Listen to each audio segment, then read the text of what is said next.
오늘 본문 예레미야 선지자의 고백을 빌리자면 7절부터 10절 말씀을 보면 하나님께서 전하라고 외치라고 하셔서 외쳤더니 도리어 뺨을 맞기도 하고 조롱, 비난, 조소를 당하는 어려움을 겪는 예레미야의 심정을 이렇게 우리에게 예레미야가 직접 보여주고 있습니다. 여러분 7절 말씀 한번 같이 볼까요? 7절 함께 합니다. 시작. 내가 그 권유를 받았사오며 주께서 나보다 강하사 이기셨으므로 내가 조롱거리가 되니 사람마다 종일토록 나를 조롱하나이다. 이 말씀 보십시오. 주께서 나를 권유하심으로 내가 그 권유를 받았는데 주께서 나보다 강하사 이기셨으므로, 그래서 여기서 지금 하는 말이 뭐냐면 예레미야의 마음속에 하나님이 뭔가 권유를 하시고 하나님이 강하게 예레미야를 붙드셔서 예레미야의 그 모든 것들을 이기셔서 예레미야가 복음을 전했더니 복음을 전하고 난 다음에 돌아온 것은 조롱거리가 되고 사람마다 종일토록 자기를 조롱하더라는 것입니다. 그래서 여러분 9절 말씀 같이 한번 갈까요? 시작. 내가 다시는 여호와를 선포하지 아니하며 그의 이름으로 말하지 아니하리라 하면 나의 마음이 불붙는 것 같아서 골수에 사무치니 답답하여 견딜 수 없나이다. 이 9절 말씀 한번 보십시오. 하나님이 자기를 권유하고 자기 마음을 자기 생각을 이기셔서 강권하셔서 그래서 할 수 없이 외치라는 대로 외치고 전하라는 대로 전했더니 비난과 조롱과 아픔을 당하니까 9절 말씀 보십시오. 예레미야가 솔직하게 고백하죠. 내가 다시는 여호와 이름을 선포하지 않겠다, 말하지 않겠다. 그렇게 마음을 먹으면 마음을 먹자마자 자기의 마음이 불붙는 것 같아서 골수에 사무치니 답답하여 견딜 수 없다. 이 마음이 불붙는 것 같아서 골수에 사무치는 말은 뭐냐면 뼈를 중심으로 불이 확 감싸고 있다, 이런 말입니다. 그러니까 불이 자기 뼈를 태우는 것 같아서 도저히 견딜 수 없을 만큼, 그래서 하나님의 이름을 그 여호와를 선포하지 않으면 안 될 그런 자기 자신을 하나님이 강하게 붙잡는 그 은혜의 역사를 보게 된다는 거예요. 여러분 예레미야 이런 이중적인 어떤 마음의 상태 참 우리 마음 같지 않습니까? 우리 마음 같지 않냐고요. 해봤는데 잘 안 되니까, 그래서 일단은 삶의 무게와 부담감은 느껴지니 이 삶에 대한 책임감을 가지고 열심히 살려고 하면 또 전도에 대한 부담이 느껴져서 전도하러 가보면 또 전도가 만만치 않고, 그래서 한번 해보고 잘 안 돼서 그래서 할 수 없이 또 삶에 대한 무게와 부담감으로 삶의 최선을 다해 살다가 또 전도에 대한 부담 가지고 전도를 하려고 하면 또 잘 안 돼요. 마치 그런 예레미야가 지금 느끼는 이 심정이 오늘 우리에게 동일하게 느껴지고 있습니다. 여러분 13절 뒤쪽에 한번 가보십시오. 14절부터 18절 말씀 우리 같이 가겠습니다. 시작. 내 생일이 저주를 받았다면 나의 어머니가 나를 낳았던 날이 복이 없었다면 나의 아버지에게 소식을 전하여 이르기를 당신이 득남하였다 하여 아버지를 즐겁게 하던 자가 저주를 받았다면 그 사람은 여호와께서 무너뜨리시고 후회하지 아니하신 성읍같이 되었다면 그가 아침에는 불어있는 소리 낮에는 떠드는 소리를 듣게 하셨다면 좋을 뻔하였다니 이는 그가 나를 태에서 죽이지 아니하셨으며 나의 어머니를 내 무덤이 되지 않게 하셨으며 그의 배가 부른 채로 항상 있지 않게 하신 까닭이로다. 어째여 내가 태에서 나와서 고생과 슬픔을 보며 나의 날을 부끄러움으로 보내는고 하니라. 예레미야가 직시한 것이 예레미야 이런 고백을 만들어냈죠. 차라리 내 삶이 이 땅에 없더라면 이런 부담감 가지고 살아가지 않을 텐데, 살면 살수록 하나님의 그 영광과 그 은혜와 정말 하나님의 뜻에 온전히 사로잡혀서 걸어가기보다는 뭔가 하나님의 뜻에 기다려야 될 때는 기다려야 한다 하시고 인내해야 될 때는 인내해야 한다 하시면서 정작 감당해야 될 때는 감당하라 하시니 이런 어려움과 부담감 가질 수밖에 없는 그런 예레미야의 마음, 선지자라고 하나님 앞에 부름을 받은 그 예레미야의 마음이 오늘 어쩌면 저와 여러분의 마음일 수 있습니다. 전도에 대한 부담감, 또 그러면서 나에게 이미 허락하여진 삶에 대한 책임감들, 삶은 삶대로 하나님의 은혜를 누리면서 살아가야 된다는 그 부담감, 그러면서 복음이 전파되어야 되는 자리에 내가 서 있다라는 그런 분명한 하나님의 말씀 앞에 늘 이러지도 못하고 저러지도 못하면서 어쩌면 그 중간에 끼어가지고 한두 번씩 연례 행사로 전도하고 그러다가 또 삶의 자리에 돌아와 또 삶은 삶대로 살아간다는, 그래서 그 삶에 대한 필요, 원함에 대한 기도 제목 가지고 하나님 앞에 응답을 구하다가 또 그러다가 또 말씀을 보면 또 피할 수 없는 복음 전파에 대한 말씀이 나오면 또 복음 전파의 자리에 좀 갔다가, 물론 여러분이 그렇다는 것이 아닙니다. 그럴 수 있지 않겠습니까? 열매가 없고 결과가 나타나지 않아서 답답하고, 그래서 내 방법인가 내 생각인가 내 뜻대로 가서 그런 건가 뒤로 빠져보기도 하고, 그래서 삶에 열심히 살았는데 또 어느 날 보니 전도 안 하냐 그러시면 또 전도하러 또 가야 되고, 종종 그래서 하나님 앞에 아우성치지 않습니까? 하나님 도대체 어떡하라고 나보고 이렇게 이러지도 저러지도 못하게 나를, 이런 표현 좀 죄송합니다, 쪼우십니까? 그러나 하나님이 그런 예레미야를 모르셨던 것이 아니라 오늘 저와 여러분을 모르시는 게 아닙니다. 하나님은 이런 우리 상황을 알고 계시면서 그 길을 인도해 가고 계십니다. 그 길을 인도해 가고 계십니다. 여러분 예레미야 1장 말씀 한번 가보십시오. 함께 갑니다. 화면에 나옵니다. 시작. 여호와의 말씀이 내게 임하니라. 이르시되 내가 너를 모태에 짓기 전에 너를 알았고 내가 배에서 나오기 전에 너를 성별하였고 너를 여러 나라의 선지자로 세웠노라 하시기로 내가 이르되 슬프도소이다. 주 여호와여 보소서 나는 나이라 말할 줄 알지 못하나이다 하니 여호와께서 내게 이르시되 너는 나이라 말하지 말고 내가 너를 누구에게 보내든지 너는 가며 내가 네게 무엇을 명령하든지 너는 말할지니라. 너는 그들 때문에 두려워하지 말라. 내가 너와 함께하여 너를 구원하리라. 나 여호와의 말이라 하시고 여호와께서 그의 손을 내밀어 내 입에 대시며 여호와께서 내게 이르시되 보라 내가 내 말을 내 입에 두었노라. 보라 내가 오늘 너를 여러 나라와 여러 왕국 위에 세워 내가 그것들을 뽑고 파괴하며 파멸하고 넘어뜨리며 건설하고 심게 하였느니라 하시니라. 아멘. 예레미야에게 하나님 말씀하십니다. 내가 너를 모태에서부터 성별을 알기도 전부터 너를 작정하였다. 그래서 너는 아이라 말하지 마라. 뭔가 할 수 있다 하지 못한다 판단하지 마라. 내 입에서부터 복음이 결정되는 것이 아니다. 내가 그저 보내주는 대로 가서 내가 너 입에다가 말을 담아줄 테니 너는 걱정하지 말고 그 자리에 가서 서기만 하면 그 입이 하나님 말씀을 전하게 될 것이다. 하나님 그 예레미야의 상황을 알고 계셨고 그 사랑에 맞게끔 쭉 인도하셨던 것입니다. 하나님은 결국 승리하실 것입니다. 오늘 우리의 영적인 형편과 연약함 때문에 하나님의 승리가 좌지우지 되지 않습니다. 변개되지 않습니다. 하나님 반드시 우리의 영적 형편을 아시고 그 형편에 맞는 자답게 하나님 우리를 쓰실 것입니다. 뭔가 자꾸 따져 묻고 준비를 따져 물으면 안 돼요. 그저 하나님 오늘, 그래서 아까도 말씀드렸다시피 하나님 제가 가라 하시면 가겠습니다가 아니라 하나님 제가 서야 될 자리가 어디입니까를 물어야 됩니다. 그래서 어떻게 순종할까요? 무엇을 순종할까요? 물어야 되지 어디입니까를 물을 필요가 없습니다. 이미 하나님이 여러분을 여러분의 삶의 자리에 복음이 전파될 수 있도록 세워두셨습니다. 세워두셨습니다.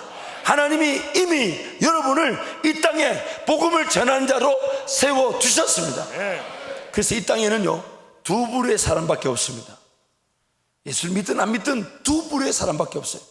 복음을 전하는 자 아니면 복음이 필요한 자. 복음을 전하는 자. 그래서 그 복음을 전하는 자기 때문에 하나님이 그 직업을 통해 영광을 받으시고 그 사업을 통해 영광을 받으시고 그 삶을 통해 영광을 받으시는 겁니다. 그러나 복음을 전하는 자로 서 있지 않다면 복음이 필요하겠죠. 예수 믿고 천국 가는 그 복음의 소식이 믿어지지 않으니까 복음이 전해지지 않는 것입니다. 그것이 믿어진다면 복음은 전해질 수밖에 없습니다. 예수 믿는 그날부터 나를 예수 믿게 한 그 내용만으로도 복음은 오늘부터 전파될 수 있는 것입니다. 그래서 이 땅에는 두 부류의 사람밖에 없습니다. 복음을 전하든지 복음이 필요하든지. 어떤 분이 이 사업을 하시는데 사역자인 제가 봐도 아이고 이게 너무 성경으로 도배를 해놓고 너무 이렇게 너무 사업은 사업대로 가야 되는 거 아닌가. 그래서 제가 그분한테 묻고 난 다음부터 절대로 제가 그것에 대해 평가하지 않습니다. 제가 집사님, 사업은 사업이고 말씀은 말씀이고 복음은 복음인데 이거 온 사업장 구석구석에 눈만 뜨면 말씀 보이고 예수 안 믿으면 천국 못 간다, 지옥 간다, 이게 막 보이니까 이 사업 오시는 분들이 불편하지 않겠습니까?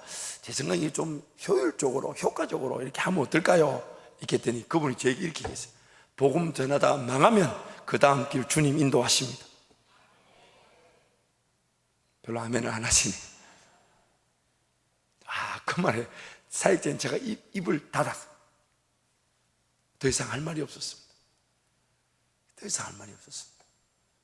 정말 복음을 제대로 전하기 위해서 내가 하는 일이 다 문을 닫아야 되고 망하는 것처럼 보이면 복음을 전하는 부담감만을 가지고 복음을 나타내지 않는, 그래서 뭔가 되는 듯한 사업을 붙들고 있는 것보다 훨씬 더 값진 것이죠. 왜냐하면 하나님이 지켜보고 계시고 하나님이 살아계시기 때문에, 하나님이 지켜보고 계시고 하나님이 살아계시기 때문에 그 모든 것의 분명한 결과를 반드시 드러내 주실 것입니다. 반드시 드러내 주실 것입니다. 종종 선교사님들 중에 이렇게 후원을 혹은 이렇게 기도 요청을 하지 않으시고 완전히 숨어서 이렇게 사역하시는 분들이 있어요. 그렇게 만나 뵈면 저도 막 도와주고 싶죠. 그러면 막 자기가 굳굳 사양하고 이럽니다. 근데 나중에 제가 좀 관계가 되고 친해지면서 이 선교사님들 얘기를 들어보면 그저 묻습니다. 왜 선교사님 후원을 알리지 않으시고 기도 부탁하지 않으시고 또 후원해 준다 하면 굳굳 사양하십니까? 그랬더니 그분이 저한테만 살짝 얘기 안 하시면서 해주신 말씀이 뭐였냐면, 후원을 요청하는 것도 기도 요청하는 것도 잘못됐다고 생각지는 않습니다. 그러나 제 신앙에 사역을 하면서 깨달았던 것은 모든 물질이 자기에게 온다고 해서 그 물질이 그 사람의 복음을 전하는 헌신에 인한 결과가 아니다라는 것을 종종 본다는 거예요. 무슨 말이냐면 물질이 오는데 그 물질이 오게 된 경로를 보면 그 물질이 쓰여지는 곳에서 열매가 어떻게 나타날지도 정해진다는 거예요. 그런데 그 물질을 벌어들인 그 경로를 보면 복음을 전하면서 열정을 다해 섬기면서 그 물질이 버려진 것이 아닌 적절하게 세상에서 타협하고 그렇게 하나님 그분만을 기뻐하기 위해 버려들인 물질이 아닌데 그것이 선교지로 오게 되면 자기도 그런 줄 모르고 덥석덥석 받아서 사역을 할 때 그런 줄은 몰랐대요. 근데 어느 날 왜 이것이 하나님 열매가 없습니까? 이렇게 헌신하고 다 갖춘 열매가 없냐고 너무 가슴이 아파서 주님 말씀하실 때까지 기도 자리 못 떠난다고 기도 자리에서 버텼더니 그걸 보여주시더래요. 그래서 그때부터는 하나님께만 은밀하게 기도하고 일절 기도부터 후원 요청하지 않고 그거 자체가 틀렸다기보다는 자기는 도저히 그렇게 못하겠더래요. 도저히 못하겠더래요. 여러분 오늘 우리 삶에 정말 하나님이 절대적인 하나님으로 살아계신다면, 절대적인 하나님으로 살아계신다면 지금 내가 복음을 전해야 된다는 그 부담감으로 뛰쳐나가서 관리되지 않을 것 같은 직장과 사업과 자녀가 가정이 어려움이 느껴진다면, 그렇다면 복음을 전하고 망하는 것이 하나님께는 더 큰 영광 아니겠습니까? 하나님께는 더 큰 영광 아니겠습니까? 복음을 전하는 부담감을 가지고 여전히 내 현실의 삶에 묶여있는 것보다 복음을 전해야 되는 부담감을 가지고 내 현실에 관리하고 유지하고 뭔가 붙들고 지켜야 되는 것이 있다고 여겨지는 것보다 차라리 내가 망하면 망했지 오늘 하루만큼은 복음을 전하다가 예수 전하다가 주님 만나는 것이 훨씬 더 귀하지 않는가? 훨씬 더 귀하지 않는가? 제가 너무 양극단의 내용을 가지고 비교해서 죄송합니다만, 그러나 오늘 우리의 마음은 예수 전하다가 모든 걸 잃어버린다 할지라도, 예수 전하다가 모든 걸 놓아야 된다 할지라도 예수 전하고자 하는 그 복음 하나만큼은 우리 속에 살아있어야 될 줄 믿습니다. 하나님께서 우리 삶을 지켜보고 계시기에 하나님이 해결하지 못할 일이 없으십니다. 간섭하지 못하실 일이 없고 나타내지 못할 역사가 없으십니다. 근데 왜 그때 그 순간에, 지금 이 순간에 응답하지 않으시고 역사하지 않는 걸까요? 그 이유에 대해서는 우리가 잘 모르지만 한 가지 하나님의 뜻은 분명합니다. 어떤 필요고 원함이든 있어야 될 일이든 해결되어야 될 일이든 간에, 그럼에도 불구하고 오늘 저와 여러분은 예수 복음 전하는 자로 부름을 받았다는 사실, 삶에 어떤 필요와 어려움이 문제가 있고 해결해야 될지 몰라도 그럼에도 불구하고 오늘 내 삶은 복음을 전하는 자로 하나님 나를 부르셨다는 것입니다. 그 하나에 내 마음이 불타오르고 그 하나에 가슴이 뜨거워졌습니다. 전도하지 않으면 안 되고 복음을 전하지 않으면 안 될 것 같은 삶을 매일 살아가다 보면 하나님이 가장 적절한 시간에 적절한 장소에서 최고의 응답으로 우리와 함께 하시는 것입니다. 그러나 우리의 자세는 변함이 없습니다. 하나님, 이 문제, 인생의 문제, 이런 아픔, 어려움, 환경적, 상황적 안타까움들 하나님 다 알고 계시죠? 그러나 하나님, 이것 때문에 제가 오늘 복음을 전하는 일만큼은 놓치지 않게 해 주옵소서. 내가 이런 인생의 문제 때문에 복음을 전하는 일만큼은 소홀히 되지 않게 해 주옵소서. 그래서 우리의 신앙 고백, 수많은 문제들이 해결이 필요하고 어려움이 해결이 필요한다 할지라도, 그리 아니하실지라도 하나님, 오늘 이 하루는 복음을 전하는 자로, 예수 피 자랑하는 자로 살아가게 해 주옵소서. 그 열정으로 살아가게 될 때 하나님 반드시 그 열매를 나타내 주실 것입니다. 그래서 여러분, 말씀을 한 구절 읽어보겠습니다. 예레미야 42장 가보십시오. 1절부터 함께 갑니다. 화면에 있습니다. 함께 합니다. 시작. 이에 모든 군대의 지휘관과 가랴의 아들 요하난과 호사사의 아들 여샤냐와 백성의 낮은 자로부터 높은 자까지 다 나와 선지자 예레미야에게 이르되, 당신은 우리의 탄원을 듣고 이 남아있는 모든 자를 위하여 당신의 하나님 여호와께 기도해 주소서. 당신이 보는 바와 같이 우리는 많은 사람 중에서 남은 적은 무리이니. 자, 여기까지만 보세요. 예레미야는 오늘 20장에서 여호와 이름을 선포하지 않겠다 하면 마음이 불붙는 것 같아서 자기 뼈가 타는 듯한 골수가 사무치기 때문에 답답하여 전하지 않을 수 없어 전했더니, 그러나 그 이유도 20장에서 이 42장 사이에 보면 예레미야는 거짓 선지자들과 싸우고 거기서 핍박을 당하고 감옥에 갇히기도 하고 구덩이에, 우리가 잘 아는 그 구덩이에 던져지기도 하고 매를 맞고 온갖 핍박을 다 당합니다. 그런데 이 42장 말씀 보십시오. 그렇게 예레미야를 인정하지 않고 비난하고 조롱하고 고소하고 온갖 핍박을 다 하던 이 백성들이 정작 예레미야가 선포한 대로 바벨론이, 아수르가 올라와서 멸망시키고 모든 걸 빼앗아가고 하나님의 말씀이 이루어진 걸 보니까 그제서야 예레미야한테 달려와서 하는 말이, 우리를 위하여 당신의 하나님께 기도해 달라. 역전의 승리 아닙니까? 역전의 승리 아닙니까? 여러분, 잊지 마십시오. 세상은 저들이 알든 모르든 믿든 믿지 않든 간에 우리가 필요합니다. 교회가 필요합니다. 왜냐하면 세상의 유일한 소망은 바로 저와 여러분 이 교회밖에 없습니다. 저들이 믿든 믿지 못하든 반드시 우리는 저들에게 유일한 소망입니다. 그렇기 때문에 그 복음을 전하며 하나님의 은혜를 온전히 선포하며 인내하고 기다리다 보면 반드시 저들이 자진해서 무릎을 꿇고 하나님께로 돌아올 날이 나타나게 될 것입니다. 지금 우리가 복음을 전하며 주변의 분들에게 다가가 예수를 전한다 하지만 지금 당장 돌아오고 안 돌아오고에 낙심할 필요 없습니다. 그저 우리는 복음을 전하라 하시니 전하기만 하면 됩니다. 내 마음에 다른 것 떠나서 오늘 이 하루는 주님이 언제든 나를 부르실 수 있고 이 땅에 주님이 언제든 임하실 수 있는데 그날이 언제일지 모르지만 하나님, 복음의 열정만큼은 쓰러지지 않은 채 주님 만나게 하여 주옵소서. 아멘, 아멘. 주님 만나게 하여 주옵소서. 아멘. 그렇게 복음의 열정을 가지고 살아가다 보면 그 세상이 반드시 우리 앞에 무릎을 꿇고 아멘. 나를 위하여, 우리를 위하여 너희 하나님께 기도해 달라 아멘. 요청할 날이 오게 될 것입니다. 아멘, 아멘. 오게 될 것입니다. 아멘. 하나님은 그런 승리를 우리에게 준비해 두고 그 길을 우리와 함께 걸어가고 계십니다. 아멘. 여전히 우리는 아이와 예레미야의 고백과 같이 아이인 것처럼 말 한마디 제대로 못하고 용기와 믿음도 없고, 그래서 온갖 두려움의 요소들, 어려움의 요소들 이미 알고 있기 때문에, 복음에 대한 부담감 때문에, 그래서 어느 순간